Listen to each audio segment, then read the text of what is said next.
Trabalhar numa empresa que se preocupa com o funcionário, né, é um total diferencial assim, para a sua área. Eu sou valorizada profissionalmente. Um trabalhador que vive, que tem uma vida digna, ele trabalha com mais produtividade, ele trabalha mais feliz, ele trabalha com um vínculo e um relacionamento diferente com a organização. A gente procura ter sempre esse olhar mais atento para eles. Eles são a nossa família. Abertura. Qual é o seu valor? Sequência de imagens de notas de dinheiro, moedas, contas, boletos, variedades de investimentos. Escrito salário digno.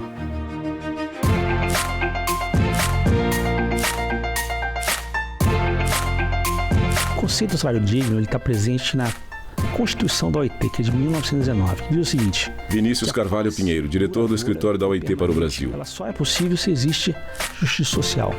E para você ter justiça social é necessário que haja condições de trabalho que sejam decentes, entre elas a provisão de um salário digno. O conceito que nós utilizamos... Camila Valverde, diretora de operações do Pacto Global da ONU, Rede Brasil. Por uma semana de trabalho, por um trabalhador, né, em um determinado local, isso é importante porque varia de local, de região para região, e que seja suficiente para proporcionar um padrão de vida decente para esse trabalhador e os seus dependentes, considerando vários aspectos, né? A comida, a moradia, educação, saúde, transporte, roupa e outras necessidades essenciais, incluindo gastos imprevistos e eventuais que o trabalhador venha a ter. Então, existem várias metodologias que podem ser utilizadas de cálculo do salário digno. E elas são regionalizadas porque o custo de vida varia de região para região. O salário digno, que também é como eu mencionei, o living wage, ele tem dois elementos. Vinícius Carvalho Pinheiro, diretor do escritório da OIT para o Brasil. Quantificação dos custos, né? Então, qual que é o custo para uma família, né, para ter uma condição de vida decente? Por outro lado, é necessário considerar elementos econômicos, até porque de nada adianta você ter um salário digno, né, que é um valor que é impossível para uma empresa pagar, né? Então, essa equação, por isso que é importante que exista o diálogo social, né, tem que ter um elemento da mensuração do custo, quanto é necessário, e também um elemento, né, da capacidade econômica das empresas pagarem e qualquer repercussão que isso vai ter sobre informalidade, né, e sobre outros indicadores de mercado de trabalho, né? Então, esses dois elementos, eles são colocados dentro da mesa de negociação, né, e a partir daí se define o que seria um salário digno. O Pacto Global da ONU... Camila Valverde, diretora de operações do Pacto Global da ONU, Rede Brasil. Secretário-geral, para fazer com que as empresas avancem, alinhem suas estratégias e sua operação com as melhores práticas dentro dos temas de direitos humanos, trabalho, meio ambiente e anticorrupção. Então, neste nosso trabalho do Pacto Global, para a gente avançar na entrega da Agenda 2030, que é criada em 2015 com os 17 Objetivos do Desenvolvimento Sustentável, para o ODS 8, que é promover o crescimento econômico e o trabalho decente, nós criamos a nossa estratégia chamada Ambição 2030 e o Movimento Salário Digno, que é um chamado às empresas para assumirem compromissos públicos com a implementação do salário digno dentro das suas organizações. Quem está liderando? Vinícius Carvalho Pinheiro, diretor do escritório da OIT para o Brasil. Empresas do setor do cacau, tá? E aí já tem uma empresa especial que tem sido liderado, né, de maneira consistente esse processo, e também na área de produtos cosméticos, né? Tem uma outra empresa também que está na liderança, né? Nós temos trabalhado em especial com o setor têxtil. E nós já temos mais de 30 empresas... Camila Valverde, diretora de operações do Pacto Global da ONU, Rede Brasil. A liderança da empresa assina na carta para entrar no movimento é garantir 100% de salário digno para os seus funcionários, incluindo toda a sua operação, 100% de salário digno para os contratados e terceirizados e promover o engajamento da cadeia de suprimentos, né, dos seus fornecedores nas metas de salário digno até 2030. O critério que nós utilizamos para definir o salário mínimo do GRAM foram as diversas metodologias. Gabriel Grangeiro, CEO e sócio fundador do GRAM. No mundo de definição de salário digno. Existe um instituto aqui especificamente que foi o que a gente usou, que é o Anchor Research Institute, que definiu o salário digno que uma pessoa precisaria para ter uma vida, um mínimo ali de condição nas várias vertentes, em São Paulo, que é onde o custo de vida é mais elevado. E esse instituto determinou, ano passado, que o valor seria de R$ 3.100, ou seja, o dobro aí do salário mínimo, e neste ano já ultrapassando R$ 3.200. O desafio que a gente teve foi escolher qual das metodologias, optamos por essa, mas existem até outras com valores menores, né? E com isso a gente conseguiu ter um número, ter um norte para perseguir. Quando nos tornamos signatários, nós tínhamos 77%. Marcela Dário Elmor, diretora de Pessoas e Cultura do GRAM. Do salário digno, né, ganhando o salário digno, e a gente queria chegar rápido, né, esse número em 100%. É sempre o desafio de priorização de recurso, mas a gente priorizou a implementação de novos benefícios, né, para a gente conseguir avançar. E é com muito orgulho, né, que a gente hoje tem mais de 90% das nossas pessoas recebendo acima do salário digno, né? Então, a gente focou na implementação de novos benefícios, como auxílio creche, melhoria de valores, né, que já eram recebidos em outros benefícios, evolução de plano de saúde, auxílio home office. Então, tudo isso compõe essa remuneração total e nos ajudou a subir aí, né, esse indicador. Trabalhar numa empresa que paga o salário... Agnaldo Júnior, designer gráfico do GRAM. Isso é bem diferente, assim, diante do mercado, que a gente geralmente entra e tem uma diferença, né?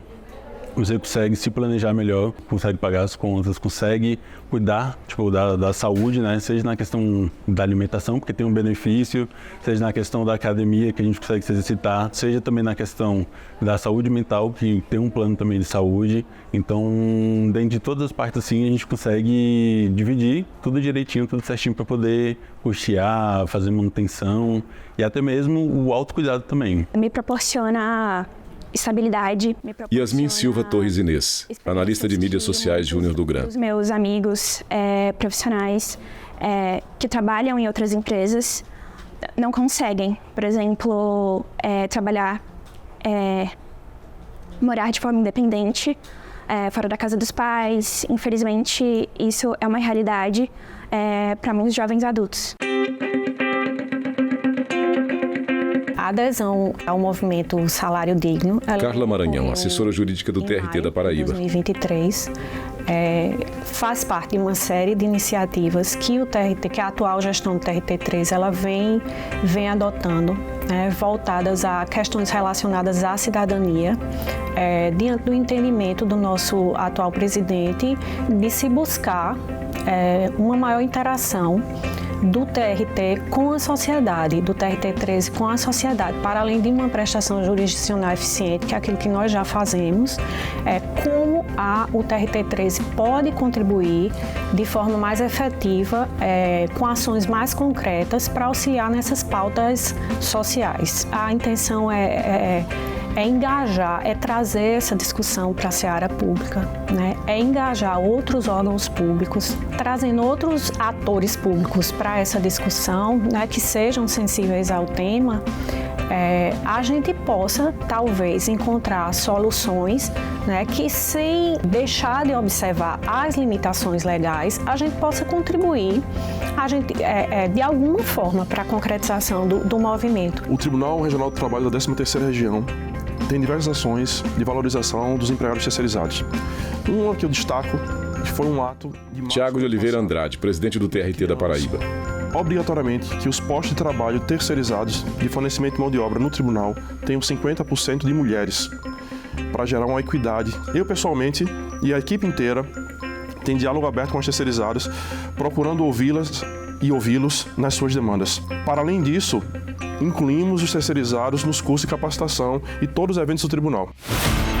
Escrito Salário Mínimo versus Salário Digno. O salário mínimo é um patamar, em geral, nacional, que é utilizado para definição não somente de políticas salariais, como também de políticas públicas.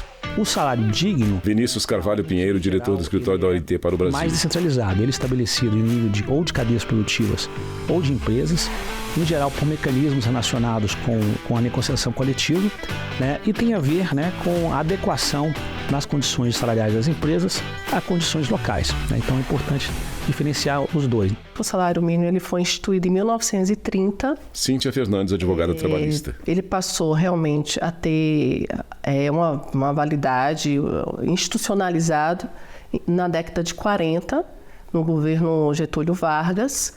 E na Constituição de 1988 foi dada uma importância maior ainda para esse salário mínimo, trazendo a necessidade da unificação de ser um salário mínimo, um patamar nacional, que houvesse aí um reajuste periódico, anual, e que suprisse demandas básicas do ser humano, como, por exemplo, alimentação, saúde, educação, lazer, de forma que esse valor ele tivesse o patamar de abranger essas necessidades. Ao longo das constituições brasileiras, de 34 a 1988, o salário mínimo foi ganhando relevo e estava lá um pouco na definição da ordem econômica. Na Constituição de 88, o salário mínimo vem para frente. André Gambier, técnico de planejamento e pesquisa do IPEA. Constitucional, e passa a ser definido no título 2 já, né, que é o dos direitos e garantias fundamentais.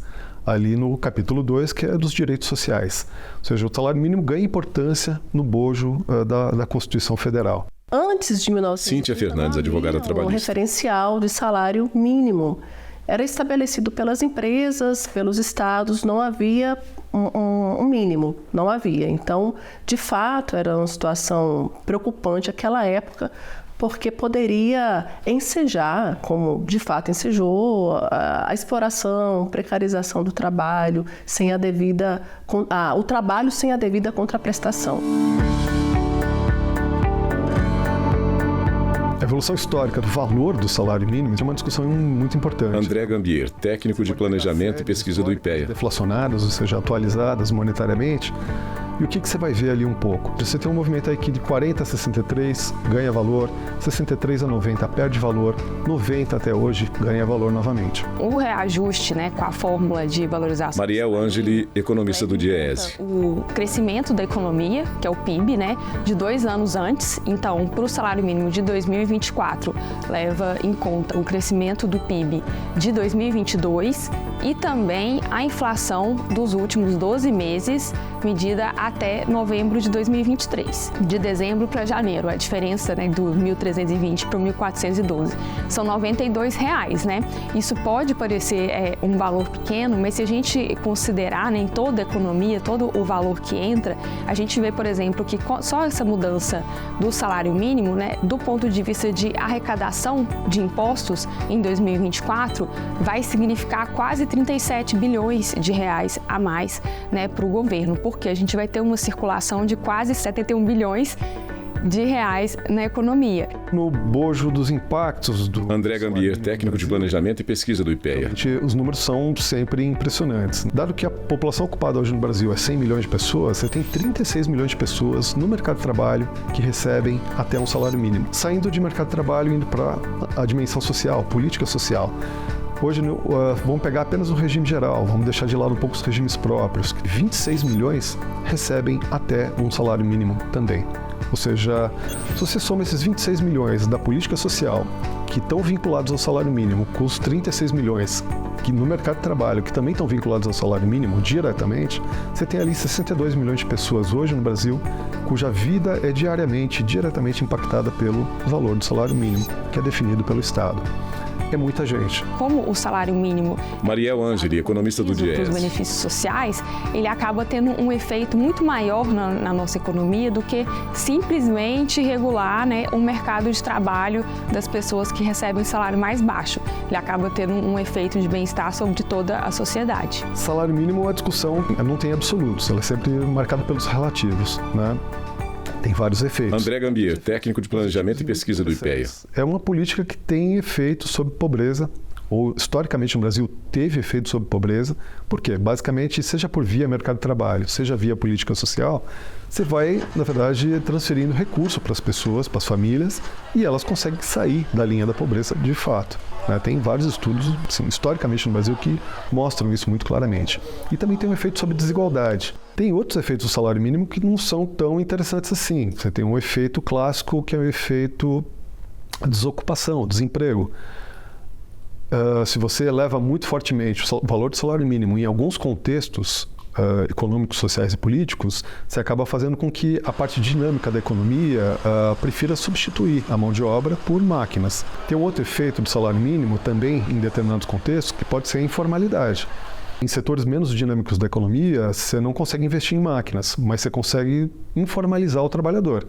Você passa a contratar aquele mesmo trabalhador, mas abaixo do salário mínimo, ou seja, é quase que um veículo da informalização da mão de obra. O menor valor... Mariel Ângeli, economista do DIEESE. No Brasil, para uma pessoa que trabalha 44 horas semanais ou 220 horas por mês, ele acaba significando assim, um mínimo de bem-estar para a população. Então, assim, não pode pagar um valor menor e isso acaba sendo importante para que os trabalhadores tenham condições básicas de sobrevivência.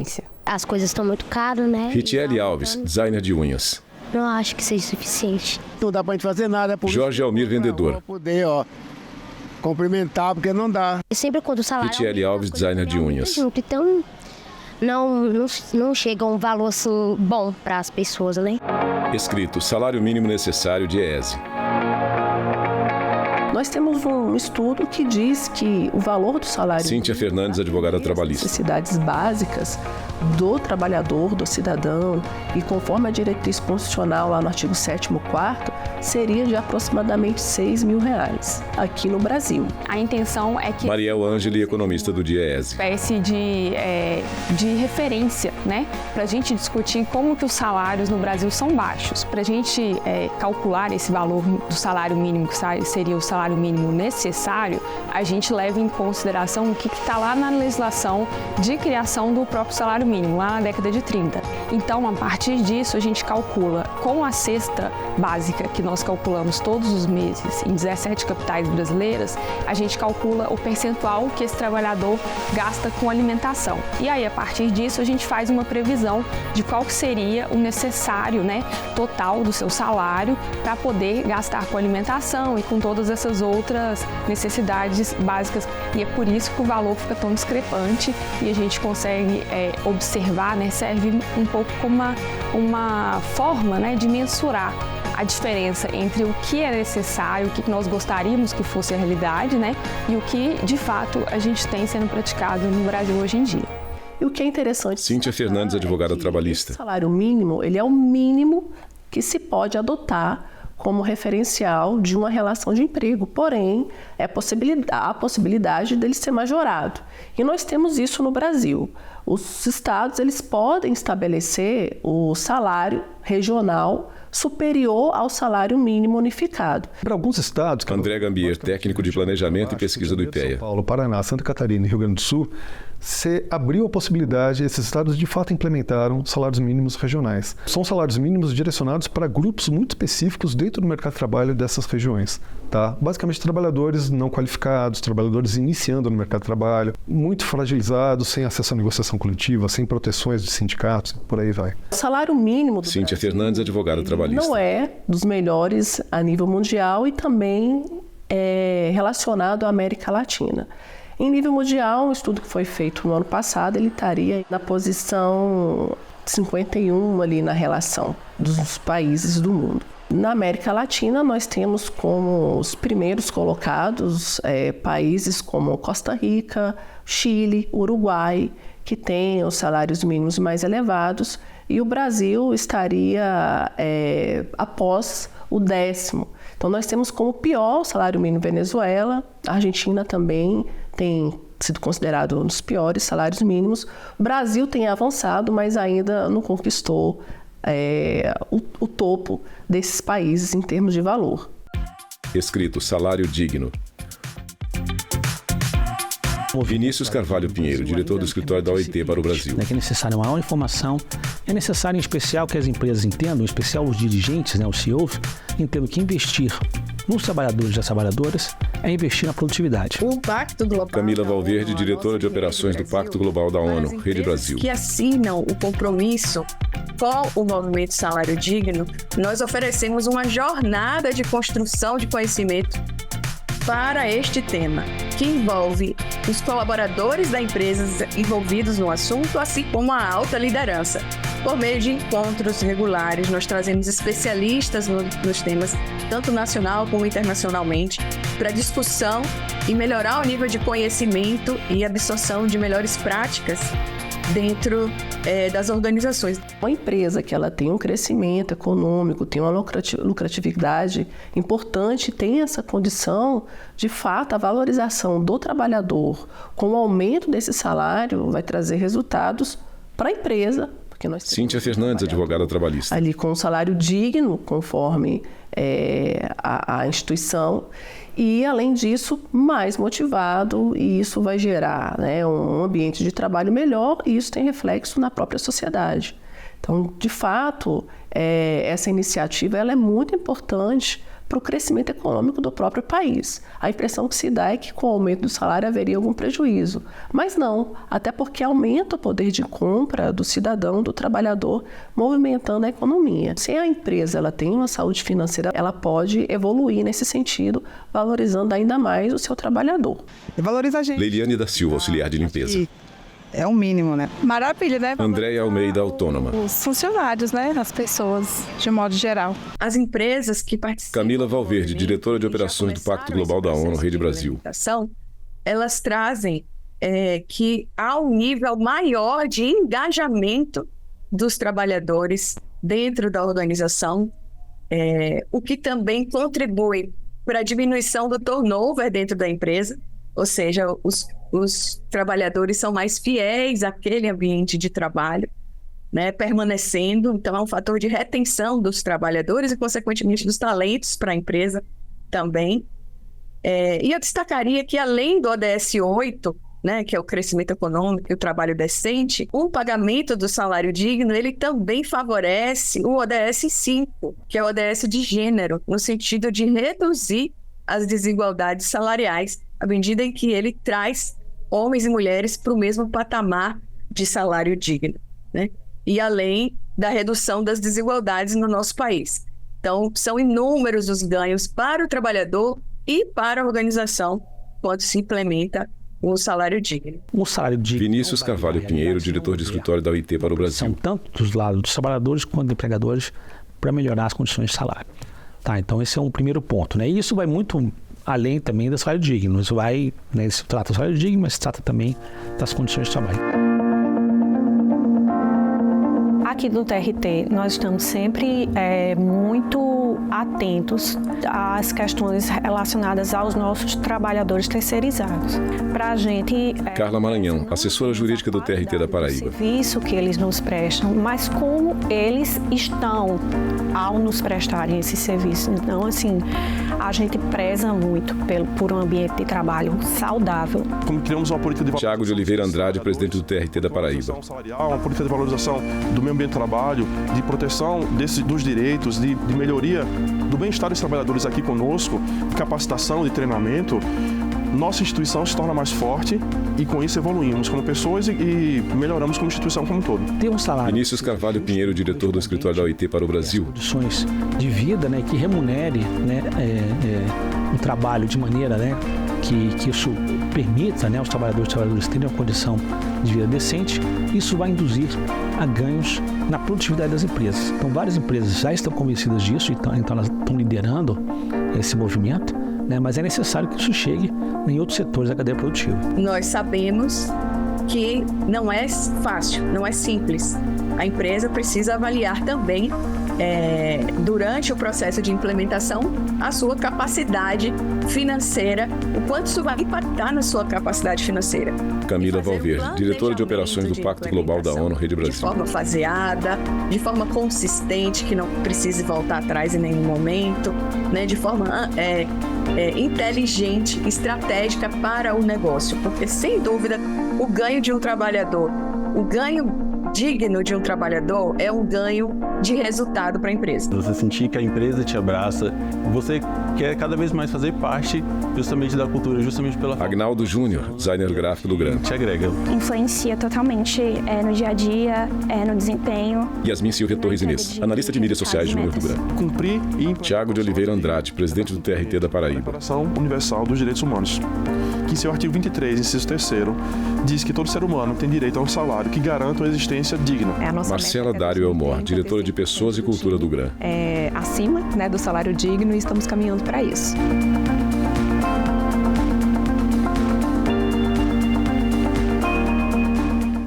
Créditos finais. Direção Guilherme Melo, João Paulo Procópio e Reinaldo Toscano. Chefia de produção Tamires Amaral. Chefia de reportagem Priscila Rossiter. Produção João Paulo Bezerra e Thalita Oliveira. Roteiro e edição Roberta Boni. Assistentes de produção Ana Rita Almeida. Imagens Alan Leonardo, Francisco Cosmo, Henry Góes, Lúcio Ribeiro e Luiz Guilherme. Assistência técnica Cláudio Júnior, Leonardo Lopes, Luiz Melo e Ricardo Moreira. Montagem e finalização Marcelo Santos. Direção de arte Sérgio Coelho Júnior. Videografismo Diego Brandão. Núcleo de programação Rosa Vazen. Núcleo técnico Fábio Guedes. Núcleo de produção de programas Flávia Soledade. Supervisão Coordenadoria de Gestão da TV e Rádio Justiça.